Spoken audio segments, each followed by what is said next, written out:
Atlantis in Mexico. Atlantis in Mexico is a new book published by Amazon's Kindle Books and CreateSpace Books. Atlantis in Mexico was written by Dr. Clyde Winters. Dr. Winters is an educator, linguist, and anthropologist.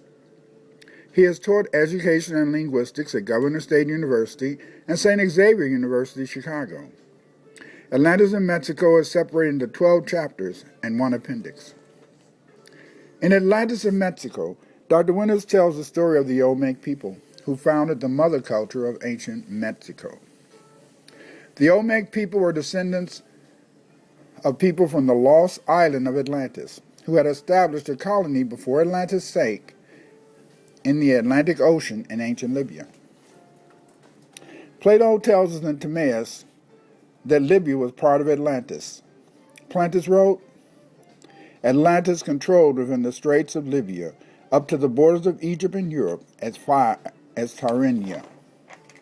The fact that the Middle Africa or Libya, the original homeland of the Olmec, was part of Atlantis led to Greeks informing us that the Fezzan and Bilma were places where Atlantes or Atlanteans lived.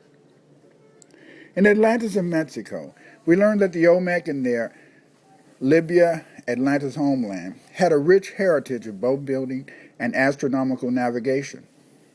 It explains that the Olmec were Mandi-speaking people who formerly lived in the Sahara. Since they lived in ancient Libya, they were Neo-Atlanteans or New Atlanteans. In Atlantis in Mexico, you are provided with the skeletal evidence that the Olmec were Africans. It details the migration traditions recorded in Mexican traditions and illustrated in Izapa Stela number 5. Atlantis in Mexico outlines the Olmec texts and their writing and calendar systems that bequeathed the latter Mexican groups a calendar, a way to tell the seasons, a way to know the days and time. In Atlantis in Mexico, you will learn about the Olmec religion. Readers will discover the two major traditions of the Olmecs, relating to the bird and jaguar cults, and the important role children played in Olmec religious tradition. There's a chapter in Atlantis in Mexico that tells the biographies of major and important Olmec kings. As a result of recent archaeological excavations in Mexico, researchers have discovered the Cascajal stela.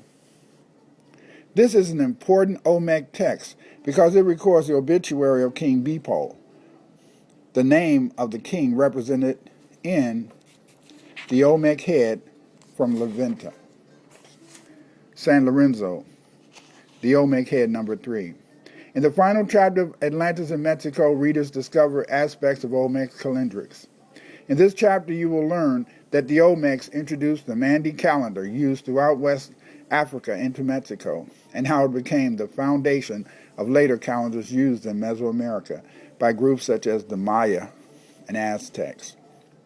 Atlantis in Mexico provides the most up-to-date information you will find on the Olmecs of Mexico. It provides an account of the Olmec people, culture, and their heritage they passed on to other Mesoamerican civilizations. You can order Atlantis in Mexico from Amazon Kindle Books or Amazon CreateSpace eStore. Atlantis in Mexico is a must-read for anybody interested in ancient Mexico and the civilization founded there by the Mandi people.